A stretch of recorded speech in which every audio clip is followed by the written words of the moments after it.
தலைப்புச் செய்திகள். காங்கேயம் சாலை விபத்தில் உயிரிழந்தவர்களின் குடும்பத்தினருக்கு நிவாரணம் வழங்க முதலமைச்சர் உத்தரவிட்டுள்ளார். எஸ்சி, எஸ்டி மற்றும் ஓபிசி மாணவர்களின் கல்வி உதவித்தொகைக்கான குடும்ப வருமான உச்ச வரம்பினை உயர்த்தி நிர்ணயிக்க வேண்டுமென பிரதமர் மோடிக்கு முதல்வர் ஸ்டாலின் கடிதம் எழுதியுள்ளார். திண்டுக்கல் மாவட்டம் வத்தலகுண்டில் பதவி பறிக்கப்பட்ட விவகாரத்தில் தமிழக வெற்றிக் கழக நிர்வாகி தற்கொலை முயற்சி செய்த சம்பவம் பரபரப்பை ஏற்படுத்தியுள்ளது. போக்குவரத்து கழகத்தின் கடன் 3 மடங்கு அதிகரித்துள்ளதாக தகவல் வெளியானது.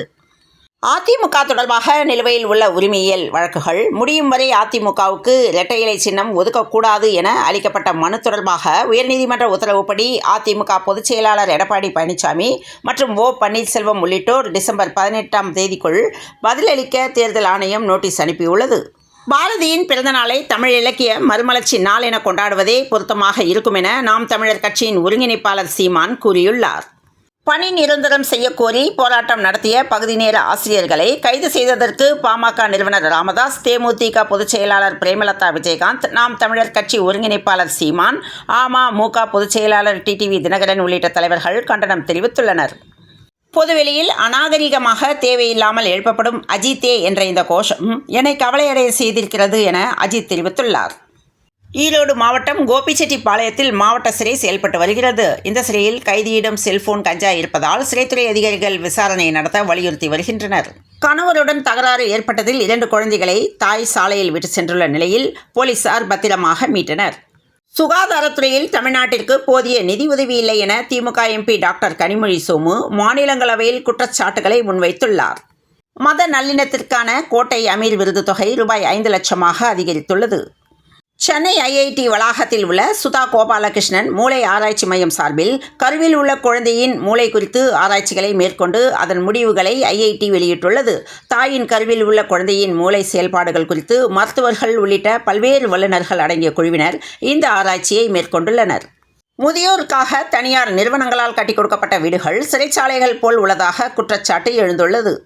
மதுரை மாவட்டத்தில் வெளிச்சநத்தம் கிராமத்தில் 25 அடியிலிருந்து 45 அடிக்கு விசிக கொடி உயர்த்தப்பட்ட நிலையில் நேரடியாக கிராமத்திற்கே சென்று விசிக தலைவர் திருமாவளவன் கொடியேற்றினார். சட்டப்பேரவையில் எதிர்க்கட்சித் தலைவர் எடப்பாடி பழனிசாமி கேள்வி நேரத்தின் போது பேசுகையில் 100 நாட்கள் சட்டப்பேரவை கூட்டம் நடைபெறும் என சொல்லிவிட்டு ஒரே நாளில் அனைத்து பிரச்சனைகளையும் பேச சொல்கிறார்கள் என்று அரசை விமர்சித்துள்ளார். அத்தியாவசிய பொருட்களின் விலை அன்றாடம் உயர்ந்து வருவது குறித்து எந்த கவலையும் இல்லாமல் ஒன்றிய அரசு மெத்தனமாக இருப்பதாக நாடாளுமன்றத்தில் திமுக எம்பி KRN ராஜேஷ்குமார் குற்றம் சாட்டியுள்ளார். கர்நாடக முன்னாள் முதலமைச்சர் SM கிருஷ்ணாவின் மறைவை ஒட்டி அவருக்கு இரங்கல் தெரிவிக்கும் விதமாக பள்ளி மற்றும் கல்லூரிக்கு இன்று விடுமுறை அளித்து கர்நாடக அரசு உத்தரவிட்டுள்ளது. ராமேஸ்வரம் அருகே உள்ள பாம்பனில் 122 ஆண்டுகளுக்கு முன்பு ஆங்கிலேயர்களால் அமைக்கப்பட்ட கலங்கரை விளக்கத்தை பொதுமக்கள் பார்வையிட அனுமதி வழங்கப்பட்டுள்ளது. புவனகிரி அருகே வடதலைக்குளம் கிராமத்தில் பள்ளிக்கு சென்ற சிறுவனுக்கு கருவழி பாதிப்பு ஏற்பட்டதால் பெற்றோர் போலீசில் புகார் அளித்துள்ளனர். சென்னையில் துப்பாக்கி முனையில் தொப்பை கணேசன் என்ற ரவுடியை போலீசார் கைது செய்துள்ள சம்பவம் பரபரப்பை ஏற்படுத்தியுள்ளது. பிரதமர் மோடியை இதுவரை நாடாளுமன்றத்தில் பார்க்கவில்லை என்று பிரியங்கா காந்தி எம்பி குற்றம் சாட்டியுள்ளார். நடிகர் சிவகார்த்திகேயனின் 25வது படத்தை சுதா கொங்கரா இயக்க உள்ள நிலையில் அதன் படப்பிடிப்பு குறித்த அப்டேட் வெளியாகியுள்ளது. சிவகங்கையில் காலாவதியான கப் நூடுல்ஸ் சாப்பிட்ட இருவர் உடல்நலம் பாதிக்கப்பட்டுள்ள நிலையில் உணவு பாதுகாப்புத்துறை அதிகாரிகள் ஆய்வில் ஈடுபட்டுள்ளனர். மதுரை அருகே மனைவியுடன் சண்டை ஏற்பட்டதால் மகனை தீ வைத்து தந்தை எரித்ததால் அப்பகுதியில் பெரும் பரபரப்பை ஏற்படுத்தியுள்ளது. வேலூர் மாவட்டம் காமாட்சி அம்மன்பேட்டை பகுதியில் குடிபோதையில் கொடிய விஷமுள்ள கண்ணாடி விரியன் பாம்பை பிடித்து சாகசம் செய்தவர் பாம்பு கடித்து உயிரிழந்துள்ளார். ரூபாய் 8 லட்சம் வருவாய் பெறும் உயர் ஜாதியினர் ஏழைகளா என்று ஆசிரியர் கி வீரமணி கேள்வி எழுப்பியுள்ளார். கோவையில் மங்கி குல்லா கொள்ளையர்கள் 2 தனியார் குடியிருப்பு வளாகத்தில் வீட்டின் பூட்டை உடைத்து தங்க நகை என கவரிங் நகைகளை திருடி சென்ற CCTV காட்சிகள் வெளியாகி அதிர்ச்சி ஏற்படுத்தியுள்ள நிலையில் கொள்ளையர்கள் இரும்பு ராடுடன் வருவதால் அப்பகுதி மக்கள் அச்சத்தில் ஆழ்ந்துள்ளனர். தமிழகத்தின் பிரபலமான உணவுப் பொருட்கள் தயாரிப்பதில் முன்னணி நிறுவனமாக இருந்து வருகிறது ஈரோடு சக்தி மசாலா. இந்த நிலையில் அரசு மருத்துவமனைக்கு சிகிச்சை உபகரணங்களை சக்தி தேவி அறக்கட்டளை வழங்கியுள்ளது. திருச்சி மாவட்டத்தில் உள்ள மணப்பாறை மற்றும் அதன் சுற்றுவட்டார பகுதிகளில் இன்று பிற்பகலில் திடீரென பயங்கர சத்தம் கேட்டுள்ளது. காதை பிளக்கும் வகையில் கேட்ட அந்த சத்தத்தால் வீடுகளில் உள்ள கதவு, ஜன்னல்கள், கண்ணாடிகள் ஆகியவை அதிர்ந்துள்ளன. திருச்சி மணப்பாறை சுற்று வட்டார பகுதிகளில் கேட்ட பயங்கர சத்தத்தால் பொதுமக்கள் அதிர்ச்சி அடைந்துள்ளனர். மதுரை மாவட்டம் வெளிச்சநத்தம் கிராமத்தில் விடுதலை சிறுத்தைகள் கட்சி கொடி ஏற்றப்பட்ட விவகாரம் தொடர்பாக அரசு அலுவலர்கள் 3 பேர் சஸ்பெண்ட் செய்யப்பட்டுள்ளனர். பத்திரப்பதிவுத்துறை அலுவலகங்களில் உரிய பாதுகாப்பினை ஏற்படுத்த வேண்டும் என்று ஓ பன்னீர்செல்வம் தெரிவித்துள்ளார். அதிமுக ஆட்சியில் சென்னையில் அதிகப்படியான மழை பெய்தபோது செம்பரம்பாக்கம் ஏரி எவ்வித முன்னறிவிப்புமின்றி திறந்துவிடப்பட்டது. இதில் சுமார் 240க்கும் மேற்பட்டோர் உயிரிழக்க நேரிட்டது. இதனால் சொல்லாமல் திறந்தது செம்பரம்பாக்கம் ஏரிதான் என்று முதலமைச்சர் மு.க.ஸ்டாலின் கண்டனம் தெரிவித்துள்ளார். தமிழ்நாட்டில் கோயில் யானைகள் நலமுடன் உள்ளதாக சட்டப்பேரவையில் அமைச்சர் சேகர்பாபு பதிலளித்துள்ளார். உ.வே.சாவின் பிறந்தநாளை முன்னிட்டு எதிர்க்கட்சி உறுப்பினரின் கோரிக்கையை முதலமைச்சர் உடனே நிறைவேற்றியுள்ளார். சம்பாரில் முஸ்லிம்கள் மீது RSS அமைப்பினர் கல்வீசும் காட்சி சமூக வலைதளங்களில் வைரலாகியுள்ளது. அரசியலில் ஒவ்வொரு நாளும் புதிய பாடத்தை கற்றுக்கொள்ள வேண்டும் என்று விஜய் குறித்து அண்ணாமலை பேசியுள்ளார். வாலாஜாபேட்டை அடுத்த சுமைதாங்கி பகுதி அருகே செயல்பட்டு வரும் தனியார் பள்ளி ஒன்றில் 9ஆம் வகுப்பு படித்து வரும் நிஷா என்ற மாணவி பாடத்தை கவனித்துக் கொண்டிருக்கும் பொழுதே வகுப்பறையில் திடீரென மயங்கி விழுந்துள்ளார். இதனைத் தொடர்ந்து மாணவி மாரடைப்பால் உயிரிழந்துள்ளார்.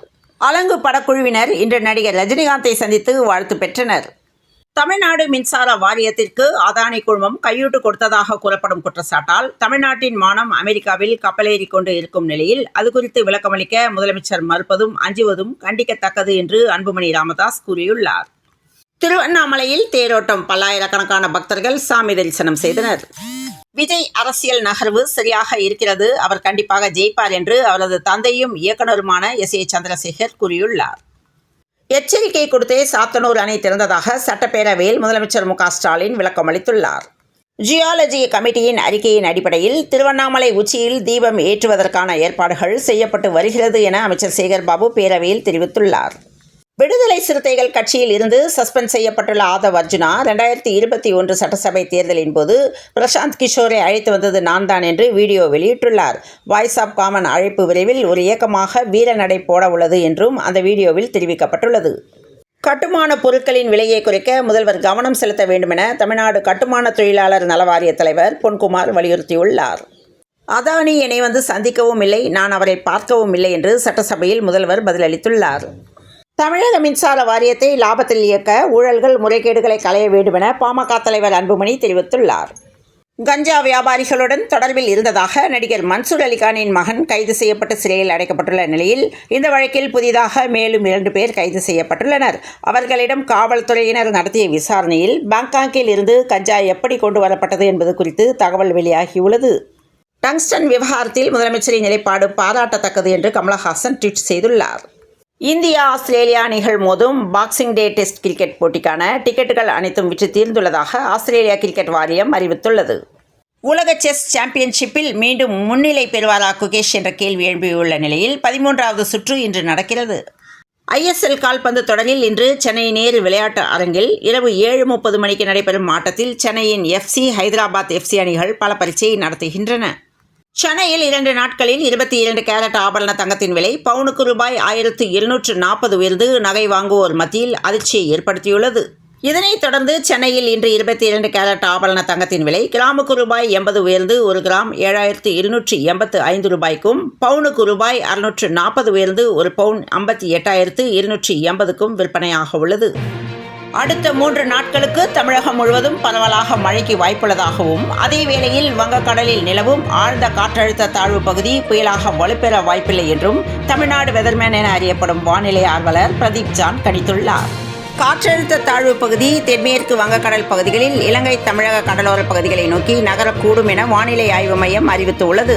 மயிலாடுதுறை, நாகப்பட்டினம், திருவாரூர், தஞ்சை, ராமநாதபுரம் மாவட்டங்களில் இடி மின்னலுடன் கூடிய மிதமான மழை பெய்யக்கூடும் என்று வானிலை ஆய்வு மையம் எச்சரிக்கை விடுத்துள்ளது.